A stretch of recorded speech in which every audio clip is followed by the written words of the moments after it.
지난 주일 말씀에 좋은 날 보기를 원하는 사람은 혀를 금하여 악한 말을 그치고 또 악에서 떠나서 선한 일을 행하라, 화평을 구하라 이렇게 말씀하였습니다. 오늘 말씀도 보시면 고난의 시대를 살아가는 성도들에게 믿지 않는 불신자와의 관계에서도 선을 행하라 이렇게 말씀합니다. 믿는 성도들 사이에서 선한 행실을 하는 것은 지극히 당연한 것이지만 믿지 않는, 우리를 괴롭히고 핍박하고 어렵게 하는 그런 세상 사람들과의 관계에서도 그들에게도 열심히 선을 행할 것을 말씀하고 있습니다. 자, 우리 13절 말씀을 한번 같이 읽어볼까요? 읽어보겠습니다. 시작. 또 너희가 열심히 선을 행하면 누가 너희를 해하리요. 이 첫 번째 권면은요, 선한 일에 열심인 사람들이 되라 이렇게 말씀하고 있어요. 이 13절 말씀은 언어적으로 말하면 너희가 선한 일에 열심을 내는 사람들이 되면 이렇게 되어 있습니다.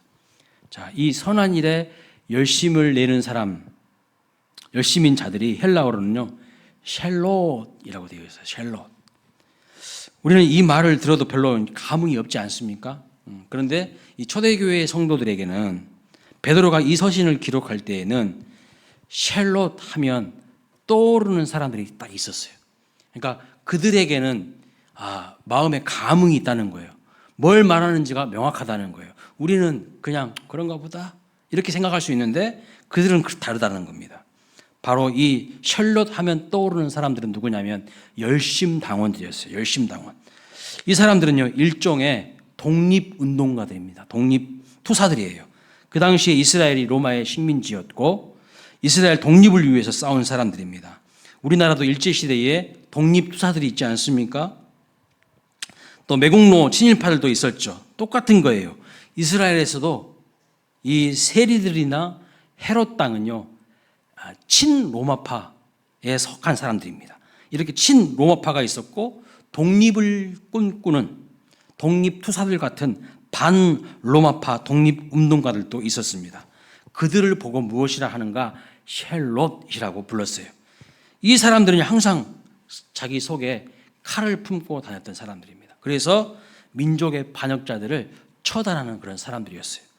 샬롯 혹은 셀롯인이라고 기록된 이 열심당원들은 열정적인 사람들입니다. 열정적인 사람이라는 뜻을 가진 유대교의 분파였어요. 유대교회는 4개의 분파가 있었거든요. 여러분 잘 아시다시피 바리새파, 사두개파, 에세네파, 열심당원 이렇게 4개의 분파가 있었는데 이 샬롯은요 하나의 분파였어요. 예수님의 12 제자들 중에서도요 이 열심당원 출신이 있습니다. 누굴까요? 사도행전 1장 13절에 보시면 예수님의 11 제자의 명단이 나오는데 가룟 유다는 자살해서 죽지 않았습니까? 그래서 11명의 명단이 나옵니다. 한번 살펴보도록 하겠습니다.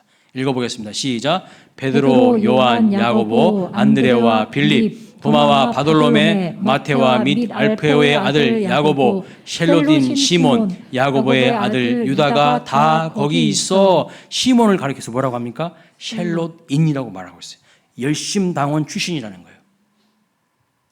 대단한 것은 무엇이냐면 이 예수님의 제자 공동체를 자세히 보시면 이 제자 공동체 안에 친로마파도 있고요. 반로마파도 있어요. 친로마파는 누굽니까? 친로마파, 세리 마태예요. 마태의 직업이 세리였습니다. 세리는요 로마의 앞잡이였어요. 그 당시에 이스라엘 백성들의 그 혈세, 그 피 같은 돈을요 착취했던 사람들이 세리예요. 세리, 친로마파. 그런데 또 반로마파는 누굽니까? 열심당원 시몬이었다는 거예요. 근데 그 공동체 안에 예수님의 제자 공동체 안에 같이 있는 것을 볼 수가 있어요. 이게 진짜 놀라운 일이죠. 당시에 열심당원들은요 무기를 들고 이스라엘의 독립을 자유를 외친 사람들이었습니다. 그런데 오늘 본문 말씀은 우리 성도들이, 우리 그리스도인들이 또 다른 차원의 열심당원이 되어야 한다는 겁니다. 단지 이스라엘이라는 나라의 독립을 위하여 싸우는 열심당원들이 아니라 그리스도인들은 선한 일에, 주님이 원하시는 그 선한 일에 열심을 내는 자들이 되라고 이렇게 권면하고 있어요. 사실 여러분, 그리스도인들과 착함은요, 선행은 뗄래야 뗄 수가 없는 게 맞습니다. 그런데 가끔 저에게 이런 질문을 하시는 성도님들이 가끔씩 있어요. 목사님, 어떤 사람이 있는데 누가 봐도 이 사람은 나쁘게 사는데 교회를 다녀요. 교회를 다니고 예수를 믿는다고 해요. 여러분, 목사님, 정말 예수님만 믿으면 진짜 구원 받습니까? 저한테 그렇게 물어보세요. 그런데 여러분, 이런 질문을 받으면 정말 속상해요. 제 마음이 속이 상해요. 왜요? 얼마나 만난 그리스도인들이 이상한 놈들이 많으면, 죄송합니다, 이상한 사람들이 많으면 이런 질문을 하겠어요. 교회에서는 뭐 장로고 권사고 집사고 거룩한 직분을 가지고서 있지만 세상 나가면요, 이 사람이 도대체 그리스도인인지 뭐 하는 사람인지 구별이 안 돼요. 전혀 하나님 뜻대로 안 살아요. 그러니까 그런 사람들을 보면서 예수만 믿으면 다 구원받는 거 맞냐고, 엉터리들 많지 않냐고, 그런 질문을 하는 거예요. 참 마음이 아픕니다. 여러분, 선한 일에 열심을 내는 거, 착한 일에 열심을 내는 거, 이것이 바로 하나님의 뜻입니다. 그러나 선을 행함으로 구원을 받을 수 있는 존재는 단 한 명도 없어요. 인간의 선행과 공로로, 인간의 의로 구원받을 수는 없습니다. 구원은요, 하나님의 전적인 은혜로 예수 그리스도를 믿음으로 받는 것입니다. 그러나 구원받는 자들에게 자연적으로 요구되는 것이 무엇일까요? 이제 거듭난 그리스도인들에게 자연적으로 요구되는 것이 무엇입니까? 선하게 살아가는 겁니다. 착하게 살아가는 거예요. 그런데 교회는 다니는데 예수는 믿는다고 하는데 도대체 선한 사람들이 안 보인다는 거죠. 선한 일에 열심을 내시기를 축복합니다. 에베소서 2장 8절 9절 말씀 보겠습니다. 시작. 너희는 그 은혜에 의하여 믿음으로 말미암아 구원을 받았으니 이것은 너희에게서 난 것이 아니요 하나님의 선물이라. 행위에서 난 것이 아니니 이는 누구든지 자랑하지 못하게 함이라. 행위에서 난 것이 아니에요. 행위 구원이 아닙니다. 누구든지 자랑하지 못하게 함이라. 무슨 뜻입니까? 내가 이렇게 착하게 살아서 구원받는 것 아니라는 겁니다. 착하게 살아서 구원에 이를 수 있는 존재는 이 지구상에 단 한 명도 없다고 주님이 말씀했어요. 왜요? 인간은 본질상 진노의 자녀예요. 죄인입니다. 그 죄 가운데서 구원받는 것은요, 전적인 하나님의 은혜로 구원받는 것이지 착한 행실을 한다고 해서 구원받는 거 아닙니다.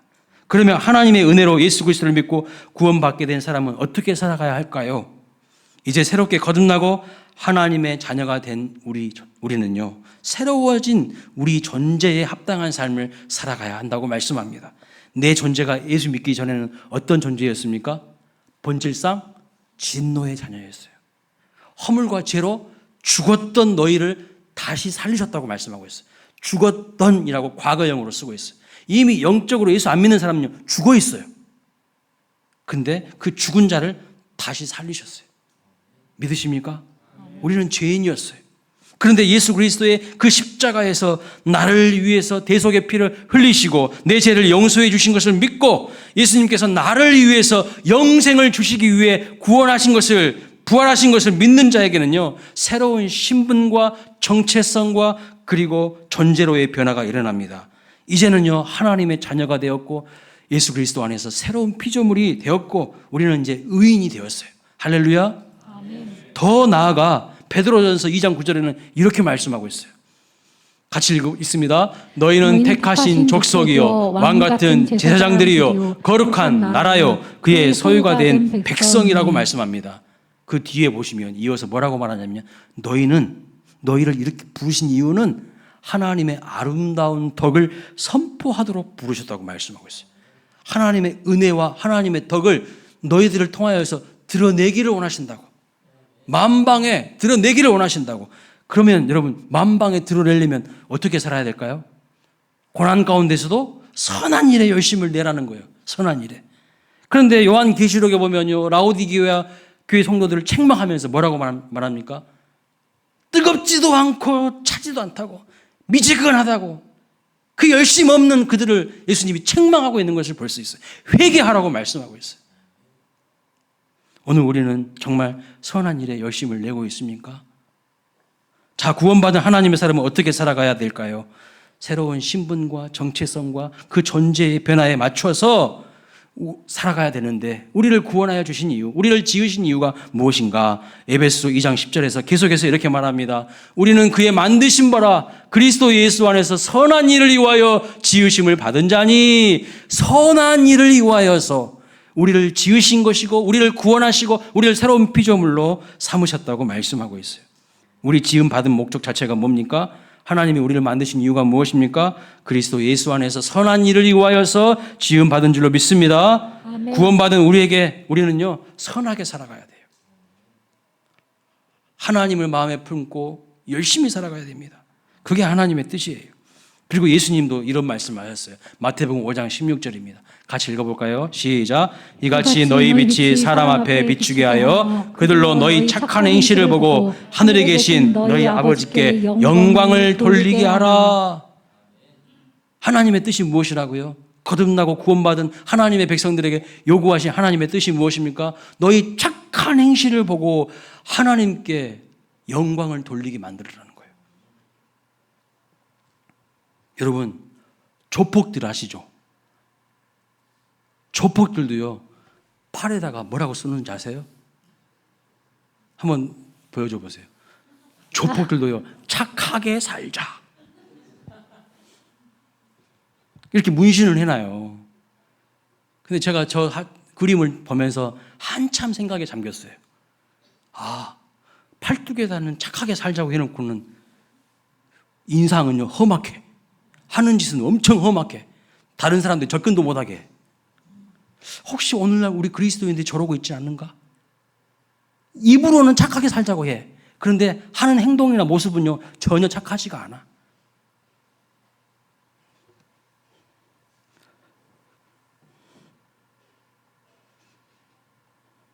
오늘 우리의 모습은 아닙니까? 선한 사마리아인이 아니라 선한 목사님 돼야 되고요, 선한 성도님들이 되어야 할 줄로 믿습니다. 아멘. 선한 일에 열심을 낼 수 있는 우리 그리스도인들이 되어야 됩니다. 아멘. 하나님 나라와 선한 일에 정말 열심을 내시기를 주님의 이름으로 축원합니다. 아멘. 자, 14절 말씀 보면 이렇게 말합니다. 그러나 의를 위하여 고난을 받으면 복이 있는 자니. 두 번째 권면인데요, 의를 위하여 고난을 받고 착하게 사는데도 비난한다면, 그러면 그 의를 위한 의를 위한 고난이라고 생각하면서 기쁘게 여기라고 말씀하고 있어요. 기쁘게 여기라고. 여러분, 당연히 우리가 선하게 착하게 살면 사람들이 비방을 안 해야 되는데, 신기하게도요, 선하게 살아도 비방하더라고요. 착하게 살아도 비방하더라고요. 사람들이 기독교인들이 이렇게 잘못 살아서 비방한다고 하지만, 믿음으로 살고 선한 일에 열심을 내어도 비방해요. 그래서 베드로 사도가 이렇게 말합니다. 의를 위하여 고난받는 것이 곧 복받는 자라는 것입니다. 예수님도 같은 말씀을 하셨죠. 의를 위하여 핍박을 받는 자가 복이 있나니 천국이 저희의 것이라. 여러분, 정말 선하게 사는데, 착하게 사는데, 그렇게 열심히 사는데도 누군가가 여러분을 막 비난하고 핍박하고 한다면, 나는 지금 의를 위하여 고난을 받는 것임을 알고 기쁘게 여기시기 바랍니다. 아멘. 그런데 그런 것이 아니라, 내가 지혜롭게 행동하지 못해서, 내가 바르게 행동하지 못해서, 내가 문제가 많아서 고난받고 핍박받으면요, 안 되는 거예요. 그러면서 핍박받는다고 착각하시면 안 돼요. 지혜롭지 못해서 바르게 살지 않아서 누가 봐도 엉망으로 살면서 핍박받는다고, 이것은 의를 위한 고난이라고 이렇게 생각하면요, 곤란합니다. 자, 세 번째 권면입니다. 그들이 두려워하는 것을 두려워하지 말라, 이렇게 말씀하고 있어요. 성도들은요, 두려움이 사라진 사람들이고 두려움의 대상이 달라진 사람들입니다. 사람들이 무엇을 두려워하냐면요, 돈을 잃어버리는 걸 두려워해요. 자기의 체면과 자존심 상하는 것을 두려워합니다. 명예를 잃어버리고 세상에서 실패하는 것을요, 두려워하죠. 더 쓸데없는 것을 두려워하는 분도 있어요. 비진리에서 매어 살아가는 사람들, 온갖 것들이 이들은 다 두렵습니다. 예를 들어볼까요? 미신에 사로잡힌 분들은요, 이사도 함부로 못 가요. 왜요? 두렵기 때문에. 그래서 손 없는 날, 뭐 이런 말이 있잖아요. 이사하는 날짜도 정해져야 합니다. 미신과 주술 같은 사모니즘에 매여 있는 분들은요, 자식 결혼도요, 반드시 사주팔자 봐야 됩니다. 왜요? 두렵기 때문이죠. 성도가 누구냐면요, 그런 것들을 더 이상 두려워하지 않는 자가 성도예요. 우리는요, 두려움의 대상이 바뀐 사람들이에요. 세상 사람들은 그런 것들이 두렵거든요. 대신 우리 성도는 누가 두려울까요? 하나님이 두려운 사람들이 성도인 거예요. 하나님을 두려워하는 자들이요, 하나님을 경외하는 자들이 성도입니다. 이 경외라는 뜻은 이런 말을 함축하고 있어요. 두려움 더하기 사랑. 두려움과 사랑이 함께 묶여진 것이 경외입니다. 그런데 하나님을 경외하지 않으면요, 사람들은요, 다른 세상의 것을 두려워하거나 다른 세상의 것을요, 의지하고 사랑하게 되어 있어요. 인간은 하나님을 예배하지 않으면요, 다른 대상을 분명히 예배하게 되어 있어요. 거기에 빠져요. 거기에 함몰되게 되어 있어요. 여러분은 하나님을 경외하시고 하나님만을 온전히 예배하시기를 축복합니다. 다른 것을 두려워하고 다른 것을 사랑하면요, 그것을 뭐라고 하냐? 우상이라고 하는 거예요. 우상에 빠져 있기 때문에 하나님을 멀리합니다. 그런데 그 우상은요, 내 마음의 불안한 심리를 투영해 놓은 거예요. 그래서 돈이 없으면 죽을 것 같은 마음이 들잖아요. 그것은 돈을 두려워하고 있는데 지금 돈을 우상으로 삼고 있다는 증거입니다. 이사야 8장 11절, 12절, 13절에도 나오는 이야기인데 이렇게 말합니다. 그들이 두려워하는 것을 너희는 두려워하지 말고 놀라지 말고 만군의 여호와 그를 너희가 거룩하다 하고 그를 너희가 두려워하며 무서워할 자로 삼으라.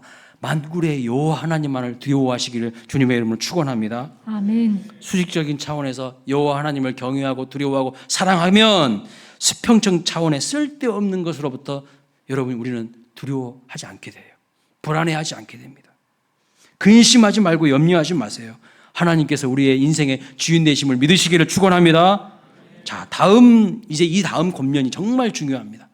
15절 말씀인데요. 같이 한번 천천히 읽어보겠습니다. 시작. 너희 마음에 그리스도를 주로 삼아 거룩하게 하고 너희 속에 있는 소망에 관한 이유를 묻는 자에게는 대답할 것을 항상 준비하되 온유와 두려움으로 하고 선한 영심을 가지라. 네 번째 권면인데요. 그리스도를 주로 삼으라는 거예요. 그리고 거룩하게 하라. 이게 여러분 너무 중요합니다. 예수님을 믿을 때에 예수님이 여러분의 마음 가운데, 인생 가운데 들어오신 줄로 믿습니다. 우리가 예수님을 믿을 때요, 성령께서도 내 안에 거하십니다. 그것을 뭐라고 하냐면 성령의 내주하심이라고 해요. 그런데 저는 여러분에게 정말 이걸 물어보고 싶은 거예요. 예수님이 여러분 삶의 주인 맞으십니까? 확실하십니까? 아니면 손님에 불과하지 않습니까? 손님. 어쩌다 한 번씩 찾아오는 손님. 예수님이 정말 내 삶의 왕이요 주인이십니까? 아니면 내 소원을 들어줄 요술램프의 지니 같은 존재 아닙니까? 나는 예수님의 종이 맞습니까? 근데 많은 분들이 예수님이 주인이라고 그래요. 근데 죄송하지만 하는 삶의 모습을 보면 주인 아니에요. 주인 아니에요. 뭘 보면 알 수 있죠? 삶을 보면 알 수 있잖아요. 오히려 예수님이 종이야, 내 종이야. 내가 하라는 대로 다 하기를 원하시고 내가 원하는 거 다 주기를 원하시고 예수님은 우리는 심부름꾼을 삼을 때가 얼마나 많습니까? 예수님이 주인 되고 내가 종 되어야 되는데 주객이 전도됐어요. 여러분의 시간과 물질과 여러분의 인생 계획에 진짜 예수님이 정령 주인이십니까? 아니면 여러분의 계획을 이루어질 심부름꾼은 아닙니까? 너무너무 중요한 부분인 것 같습니다.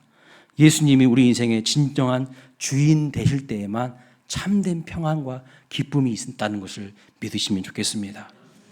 사사기가 주는 교훈이 있어요. 성경에 보면 사사기가 나오는데요. 이 사사기는요, 하나님께서 약속하신 가나안 땅에 들어간 다음의 이야기입니다.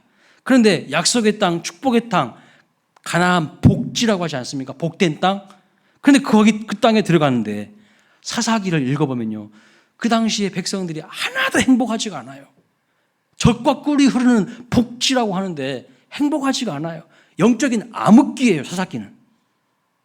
문제투성이의 시기입니다. 그런데 그 사사기를 자세히 들여다보면 여러 번 반복되는 말씀이 있어요. 그게 무엇인가? 그리고 사사기 마지막 절에, 마지막 장 마지막 절에 핵심을 확실하게 딱 못 바꾸는 말씀이 있어요. 이런 말씀이 있어요. 그때에 이스라엘에 왕이 없으므로 사람들이 자기 소견에 옳은 대로 행동했다. 무슨 말이에요? 하나님이 왕이시고 하나님이 주인이신데 자기들이 다 주인 됐다는 거야. 그러니까 복지에 들어갔는데, 가나안 땅에 들어갔는데도 하나도 행복하지 않은 거예요. 질서가 없는 거예요. 하나님이 주인 되셔야만 모든 것이 질서 있게 되지 않겠습니까? 창세기에 보시면 천지를 창조하시기 전에 혼돈하고 공허하고 흑암이 가득했다고 했어요. 마치 그런 것처럼 하나님이 없는 인생은요, 혼돈하고 공허하고 흑암이 가득해요. 무질서가 판쳐요. 그러니까 사사기 시대에 영적인 암흑기가 와버린 거죠.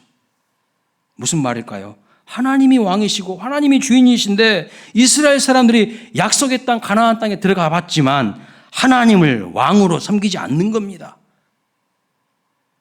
복음 받았는데 하나님이 그들 인생의 왕이 아니시니까, 주인으로 섬기지 않으니까 행복하지 않았다는 거예요. 여러분, 성공하면 행복할까요? 출세하면 행복할까요? 아니요. 그 인생에 하나님 없으면요, 성공해도 행복하지 않습니다. 출세해도 행복하지 않아요. 속지 마십시오. 하나님 없는 성공은요, 성공 아니에요. 하나님 빠진 출세는요, 출세 아니고 하나님 없는 복은요, 복 아닙니다. 하나님이 여러분 인생의 우선순위에 여러분 몇 번째이십니까? 만약 첫 번째가 아니라면 그 인생은요, 결코 하나님이 주인이 아니신 거예요. 주인이시라고 왕이라고 할 수 없는 것입니다. 사사시대가 주는 교훈이 바로 이거예요. 아무리 여러분이 하나님께 구해서 원하는 것을요, 얻는다고 할지라도 성령께서 여러분 인생의 주인이 되지 않으면 참 평안과 행복은 없어요. 오히려 그것 때문에 여러분의 인생에 가시와 올무가 돼서 여러분을 계속 시달리게 하고 괴롭히게 할 겁니다. 여러분의 마음에 진정 예수님이 주인 되시기를 주님의 이름을 축원합니다. 사도 바울이 말합니다. 빌립보서 1장 20절에 읽어볼까요? 나의 간절한 기대와 소망을 따라 아무 일에든지 부끄러워하지 아니하고 지금도 전과 같이 온전히 담대하여 살든지 죽든지 내 몸에서 그리스도가 존귀하게 되려 하려 하나니. 살든지 죽든지 내 몸에서 그리스도가 존귀하게 되는 삶을 살게 되면 여러분 어떤 변화가 일어날까요? 어떤 변화가 일어날까요? 우리 주변에 있는 사람들이 드디어 우리들에게 찾아옵니다. 우리들에게 묻게 돼요. 뭘 물을까요? 당신 속에 도대체 무슨 소망이 있는지 알고 싶습니다. 이런 말을 하게 돼요. 이것이 바로 베드로가 한 5번째 권면입니다. 무엇이냐면 사람들이 우리 속에 있는 소망에 관한 이유를 대답하게 만들라는 거예요. 묻게 만들라는 거예요. 그리고 우리는 소망에 관한 이유를 대답할 것을 늘 준비하고 있으라는 겁니다. 우리는 항상 사람들에게 전도해야 된다는 부담감이 있죠. 부담감이 없으세요? 부담감이 없는 그리스도인들은 좀 수상한 그리스도인들이야. 예. 부담감이 있어야 되거든요. 그래서 노방 전도도 하고 우리 전도 많이 하잖아요. 우리 광일교회 코로나 때도 전도한 교회예요. 저는 그거에 대한 자부심이 있어요. 너무 좋아. 코로나 때도 전도한 교회예요. 우리 교회는. 지금도 화요일마다 전도하고 있고요. 우리 유초등부 우리 아까 장로님 기도하셨는데 아직 교육자가 없어요. 안 들어오고 있어 아직까지도. 청년부도 마찬가지예요. 안타까운데 그럼에도 불구하고 교육자가 있으나 없으나 유초등부 선생님들 또 전도 나가기 시작했어요. 지금 매주마다 가서 전도하고 있어요. 얼마나 감사한지 몰라요. 전도해야 된다는 부담감이 있어서 노방 전도도 하고 우리가 막 외칩니다. 귀한 일이죠. 그런데 여러분 오늘 베드로는요 조금 다르게 이야기하고 있어요. 다른 측면으로 이야기하고 있어요. 오히려 사람들이 우리를 찾아와서 질문을 하게 해야 한다는 거예요. 우리는 전도하면 우리가 먼저 찾아가잖아요. 그거 하지 말라는 이야기가 아닙니다. 엄청 귀한 일이에요. 그러나 동시에 안 믿는 사람들도 우리에게 와서 묻게 만들어야 한다는 거예요. 예수 그리스도를 주님으로 모시고 살아가는 성도들이 거룩한 삶을 살아가는 모습을 보니까 아니 뭔가 달라도 다르네? 이렇게 사람들이 느끼는 겁니다. 고난과 핍박 가운데서도 이들은 두려워하지 않고 회피하지 않고 오히려 소망 가운데 기쁨으로 살면서 자기들도 고난 때문에 힘들지만 그 가운데서 또 선한 일에 열심을 내는 그들을 보면서 저 사람들은 뭐 하는 사람들이야? 왜 저렇게 살지? 궁금하지 않을 수가 없다는 거예요. 분명 불신자들에게 호기심을 불러일으킵니다. 따라서 사람들이 성도들에게 묻는 거예요. 너희 속에 무슨 소망이 있길래 이렇게 살아가는지를 묻게 된다는 겁니다. 관심을 갖게 된다는 것입니다. 예수라는 분을 주님으로 믿고 나서 이 양반을 보니까 이 양반이 말하는 것이 달라집니다. 생각하는 것이 달라지고 돈 쓰는 것, 시간 사용하는 것이 다 달라져요. 과거에는 세상에서 그냥 널브러져서 살던 사람이 이제는 예배 중심으로 살고 늘 기도하려고 하고 그동안엔 사람들한테는 무관심했는데 함께 교제하려고 하고 지금까지 돈 하면서 돈에 벌벌벌 떨었던 사람인데 물질을 비롯한 자기 삶의 전부는 하나님의 것이라고 여기면서 11조 드리는 것도 아까워하지 않고 시간도 구별해서 드리고요. 심지어는 새벽 기도도 나와서 기도를 심어요. 과거에는 입만 열면 부정적인 이야기예요. 입만 열면 남 씹어대고 뒷담화하고 비난하고 저주하고 이런 사람이었는데 이제는 입만 열면 하나님 이야기예요. 하나님 은혜를 노래해요. 사명을 이야기합니다.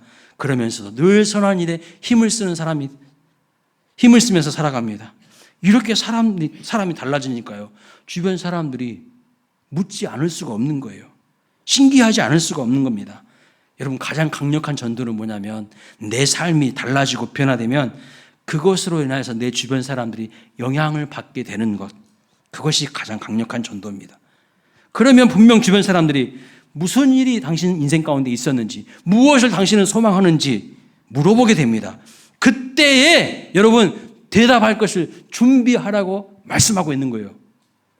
누군가 갑자기 물어보면요. 다 아는 것도 쉽게 이야기 못합니다. 제가 여러분들한테 지금 뭐 물어보면 여러분 답변하실 수 있겠어요? 잘 못 하시더라고요. 근데 모르는 게 아니야. 알고는 있어. 근데 이게 정리가 안 돼 있으니까요. 말을 못해. 준비하라는 겁니다. 훈련하라는 겁니다. 훈련된 사람은요. 한 영혼을 구원하기 위해서 무슨 말을 어떻게 해야 되는지 준비하는 사람입니다. 그런데 이 시대에 우리 기독교인들의 문제가 뭘까요? 세상 사람들이 우리에게 별 관심이 없게 우리가 스스로 만들어버렸어요. 뭔가 차이가 있어야 뭔가 달라야 관심이 생기지 않겠습니까? 그런데 세상 불신자들이 소망하는 것이나 세상 불신자들이 믿는 것이나 그리스도인들이 소망하고 믿는 것이나 별반 차이가 없어요. 다 똑같아요. 그런데 무슨 궁금증이 생기고 무슨 호기심이 생기겠습니까? 기도하는 것도 보면 여전히 세속적이고 기복주의예요. 복. 부를 위해서 이것 달라 저것 달라 하는 기도뿐이죠. 그리스도인의 입에서 나오는 말이나 안 믿는 불신자들에게서 나오는 말이나 다 똑같아요. 그러면 무슨 관심이 생기겠어요? 무슨 궁금증이 생기겠어요? 저라도 묻고 싶지 않을 것 같아요. 뭘 그런 사람들한테 물어보겠습니까? 입만 열면 정치 이야기예요. 335 모여서 입만 열면 정치 이야기. 예? 우리나라는 정치 과잉입니다. 연예인 이야기, 주식 이야기, 드라마 이야기. 너도 그 드라마 봤어? 드라마 전도는 얼마나 잘하는지 몰라. 재밌다고. 너 바보라고. 예수님의 애자도 못 꺼내고 교회 오라는 말을 못하지만 그 드라마 봤어? 그 영화 봤어? 재밌어. 드라마 전도는 왜 이렇게 잘해요? 또 스포츠 이야기. 여러분 다락방에서요. 쓸데없는 이야기 하지 마세요. 쓸데없는 이야기. 정치 이야기 특히 하지 마세요. 나는 뭐 여당이 어쩌고 야당이 어쩌고 그런 말 하지 마세요. 대화의 주제가 늘 이런 것만 있으면 도대체 세상 사람들과 뭐가 다를까요? 세상 사람들이 관심이 없는 거예요. 그래서 물론 그런 이야기들은요. 세상 사람들과 이야기하기 위한 대화의 하나의 접촉점은 될 수가 있어요. 접촉점은 될 수가 있습니다. 그러나 그것으로 끝나버리면 안 되고 결국에는 우리가 소망하는 바가 무엇인지 우리가 무엇을 바라봐야 하는지 바라보고 있는지 이야기할 수 있어야 된다는 거예요. 그런데 말하라고 하면 말 못하잖아요. 준비가 안 된 거예요. 훈련이 안 된 겁니다. 당신이나 나나 교회 다니고 안 다니고의 차이지 삶의 목적이나 삶의 방향이나 모든 것이 다 같은데 무엇을 도전을 줄 수 있겠습니까? 무슨 영향력을 줄 수가 있겠어요? 아무런 영향력이 없는 거예요. 그래서요, 이런 기성세대를 보고 우리 청년 젊은이들과 자녀들이 교회를 다 떠나고 있는 건 아닐까요? 하나도 매력이 없어요. 교회에 올 가치를 느끼지 못하는 겁니다. 왜요? 다른 것이 없잖아요. 세상하고 뭐가 다른데요? 똑같은데. 뭔가 인생을 걸 만한 가치를 발견하면 사람들은 달라지게 될 것이고요. 그 교회에 사람들은 몰려들게 될 것입니다. 정말 내 안에 천국 소망이 있다면, 진짜 예수님이 내 삶의 주인이시라면 뭔가 말하는 것이 다르고 삶이 달라질 수밖에 없습니다. 그리고 그런 사람에게 주변 사람들이 관심을 가지고요, 모이게 돼요. 물어보게 되는 겁니다. 당신은 왜 이렇게 감사하십니까? 왜 이렇게 감사하세요? 왜 이런 상황에서도 기뻐하십니까? 당신은 왜 이렇게 행복해 하시죠? 지금 고난인데, 지금 어려움이 많은데, 당신을 보니 주일마다, 아니 주중에도 교회를 다니시던데 거기 가면 뭔 좋은 게 있습니까? 묻지 않게 되지 않을까요? 질문이 생기고 대화를 나누고 교제하다 보면요, 그분 속에 있는 하나님을 나도 만나고 싶은 마음이 생기는 거예요. 그런데 교회만 다녔지 맨날 인상 쓰고 있고 맨날 우울하고 맨날 입에서 하는 말이 부정적이고 그런 교회를 왜 가겠어요? 안 가는 거예요. 안 가. 너나 잘 믿으시오. 그럴 거예요. 당신이나 똑바로 잘 믿으시오. 그럴 거예요. 그런데 초대교회 성도들은요, 고난의 현실 속에서, 핍박의 현실 속에서도 선한 일에 열심을 내고 소망에 관한 이유가 분명히 있고, 그러니까요, 초대교회가 폭발적으로 막 부흥하는 거예요. 3,000명, 5,000명 계속해서 늘어나는 거예요. 틈만 나면 사도의 가르침을 받고 사도의 가르침 받는 게 가장 우선순위였어요. 그리고 성도들이 모이면 떡을 떼며 교제하고요. 그리고 하나님을 찬양하는 예배를 하고, 가르침 받는 공동체, 교제하는 공동체, 예배하는 성령의 공동체였기 때문에요, 세상 어디에서도 맛볼 수 없는 즐거움이 그 안에 있었기 때문에 사람들이 막 모여들기 시작하는 거예요. 다른 거야, 다른 거, 세상과. 이것이 고난과 핍박 가운데서도 예수님을 주님으로 모시고 살아가는 그리스도인의 성령 충만한 삶입니다. 오늘 본문은 우리에게 세상 사람들에게 영향력이 있는 그리스도인다운 삶을 살아야 할 것과, 세상 사람들이 우리에게 소망에 관한 이유를 질문할 때 대답할 것을 준비하라고 분명히 말씀합니다. 여러분, 세상 사람들이 묻는 그 질문들 상당히 논리적이에요. 논리적입니다. 그래서 우리도 그 질문들에 대하여 논리적이고 체계적이고 성경적으로 이야기할 수가 있어야 됩니다. 그것을 원문에 보면 뭐라고 하냐면 변증학이라고 말하고 있어요. 변증학. 논리적인 답변을 준비하라는 겁니다. 사람들이 합리적이고 설득력 있는 답변을 원합니다. 그런데 우리의 문제가 뭔지 아세요? 전도할 마음은 그래도 있어. 전도에 대한 부담감은 있어. 그런데 사람들이 궁금한 것을 물어보면요, 답을 못해요. 교회를 20년, 30년 다녔는데도 아무것도 아는 게 없어. 내 안에 정리가 하나도 안 돼 있어. 심지어 애들이 물어봐도, 주일학교 학생들이 물어봐도 뭐라고 하냐면, 그건 전도사님한테 가서 물어봐. 그건 목사님한테 물어봐. 그냥 믿어. 덮어놓고 믿어. 여러분, 이런 것은 다 준비가 안 된 모습들이죠.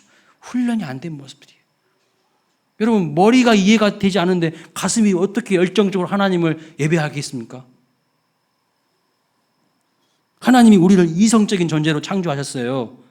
그렇기 때문에 나는 누군지, 인간은 왜 사는지, 인간은 진짜 어디로 와서 어디로 가는지 근본적인 질문을 가지고 있습니다.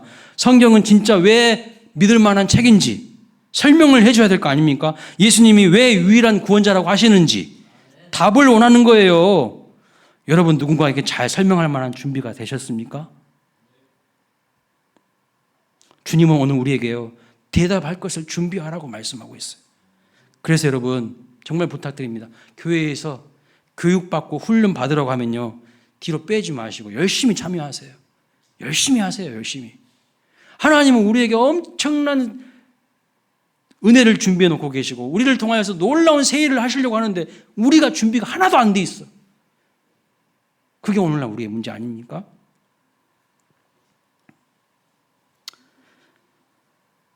교회를 20년 다니고 30년 다녔는데도 아이들에게 성경에 대해서 뭐 하나 제대로 설명할 수도 없다면요. 그거 진짜 부끄러운 거예요. 부끄러운 거. 저는 오늘 이거 안 차려고 했어요. 부끄럽더라고요. 내가 이거 찰 자격이나 되나?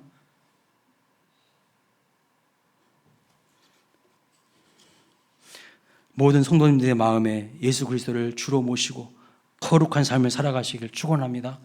그럴 때예요. 안 믿는 세상 사람들이 여러분에게 와서 물어본다니까요. 당신은 왜 그렇게 사냐고. 뭔가 다른데 당신 속에 뭐가 있는지 궁금하다고. 그때 여러분 절호의 찬스야. 대답할 것을 딱 준비해 놓으셔야 돼. 근데 그때 하려고 하면 늦어요. 오늘 주님이 말씀하십니다. 소망의 이유를 물을 때에 항상 대답할 것을 준비하시고 훈련되시기를 주님의 이름으로 축원합니다. 다 함께 일어나서 찬양하겠습니다. 주 선한 능력으로